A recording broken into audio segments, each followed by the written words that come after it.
Well, hi YouTubers. Okay, I'm back with the Physics Power 100 books, and it is Since You've Been Gone by Anouska Knight. Now, a couple of years ago, ITV's Reigns did a competition called Racy Reads, associated with Mills and Boon, and this is a winning book. So congratulations to Anouska Knight, her debut novel, and I'll read the blurb on the back. So, how do you learn to love again? In one tragic moment, Holly Jefferson's life as she knew it changes forever. Now, to the external world at least, she's finally getting back on her feet, won her business, Cake, and then she meets Kieran Argyle. His rich and charmed life feels a million miles from her own, however there's more to Kieran than the superficial world that surrounds him, and he too is wrestling with his own ghosts. Will Holly find the missing ingredient that allows her to live again, and embrace an unknown tomorrow? I really, really enjoyed this book. Now, obviously being a Mills and Boon book, Mills and Boon books have, I call the formula, the type, if you will. But this book is really, really good. What happened is Holly lost her husband, and she's struggling. She's in her mid-20s, and she just wants to get back on her feet. The whole world has gone on without her, it feels. And this book actually struck a chord with me because I haven't lost a husband, but I lost my father actually 2 years ago. So I know what it's like to have a kind of stop on your life and then try to move forward from it. So, there's little bits here, like, actually no, a bit more. So, Kieran, ex-mother-in-law, okay, hires a cake from Holly's company, and that's where she actually meets him. It's not usually kind of meet cute because obviously it's a divorcing couple. They're sort of playing Holly as a character. She's actually quite superficial in some respects. She just want to look at Kieran and kind of mix up her mind. He's arrogant, he's wealthy, he's privileged, he's everything under the sun, and he's none of that. One thing I like about Holly is actually really, really judgmental. Now, also one thing I like about Holly is, in a way, she is grieving for her husband, but it's not really bogged down in her day to day. It comes to her more like a dream manifest type of thing. She dreams of her husband virtually every single night. She dreams of being with him and their emotions. Now, Hush Hush Charlie was actually really, really tragic because it was one of them spur of the moment things. Literally, he was there one day and gone the next. And it's the fact is that everyone tries to include her in life, and basically they're doing stuff for her, and at the time she comes across a little bit judgmental about it too. So I like these aspects of Holly, that she's not perfect, honestly. Sometimes she absolutely infuriated me with her kind of outlook and the way she saw people. She's, for a Mills and Boon character, okay, she's a quite depth, and really kind of humane about it. I mean, when her attitude is kind of like put in check, it's kind of like, yeah, good for you, Kieran, okay. I mean, this bit here kind of really sums it up though, okay. We're kind of, I left the kitchen door. Dave would have trashed your suit. Dave's a dog.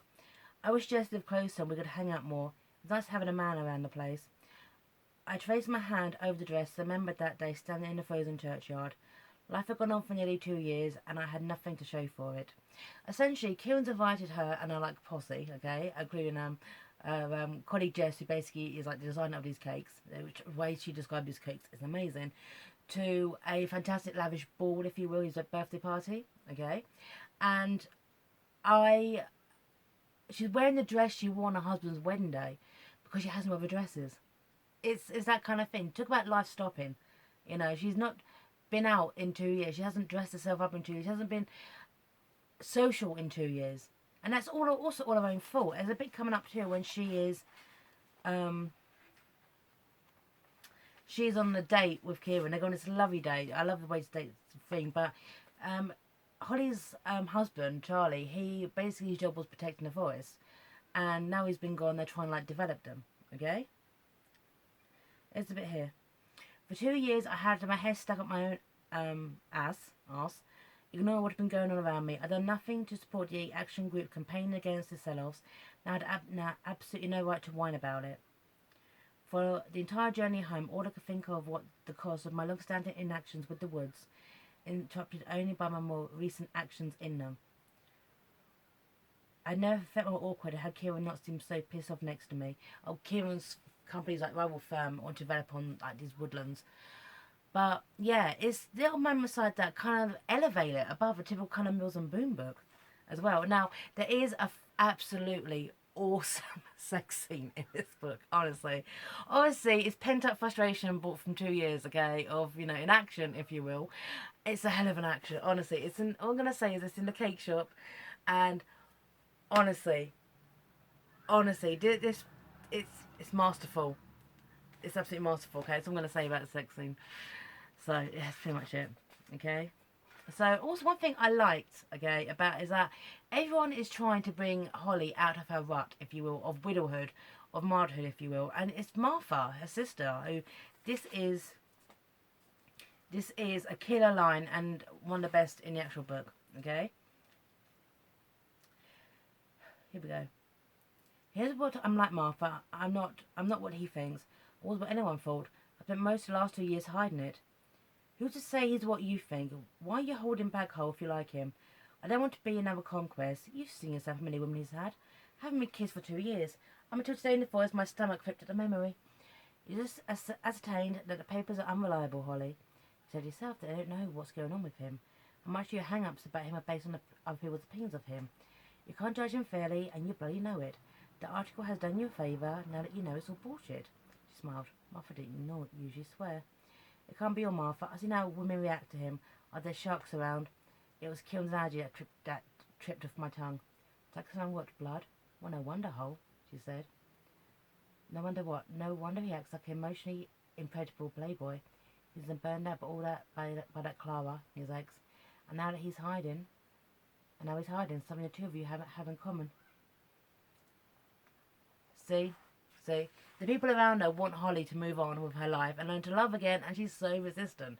So I generally did enjoy this book. I like how Connor himself, Kieran, okay, is a bit more nuanced than your typical kind of Mills and Boone character. Yes, he's wealthy, but he's not privileged with it, okay? He wasn't born to this wealth, if you will. He had to kind of fight to keep it. He is down to earth. He's very, very normal. He's pretty much a child of working class parents who basically made good, but still having to fight when people are circling him hey, sharks. So, yeah, Anouska Knight, congratulations. I generally did enjoy this book. I read it quickly. It's a nice, deep, warm book. And for a debut author, it's bloody impressive. It's weird though reading a Mills and Boone book like this because I've said this in my previous books where I read Mills and Boone. Books that have been Mills and Boone books. Mills and Boone have to kind of keep to a formula. You know these characters are going to get together the moment they meet them. It's a meet cute. They're going to work it out. It's inevitable. But the bits of passages, bits of dialogue kind of elevate it above the typical kind of formulaic prose of a Mills and Boone novel. Okay? So, fantastic sex scene. Impressive. Okay? So, recommend this author. Congratulations on your debut. You've written more since then, but this was a debut after all. And I generally did enjoy this book. So, here you go. Since You've Been Gone by Anouska Knight, part of 55 100 books. Congratulations. I sign off here. And bye now.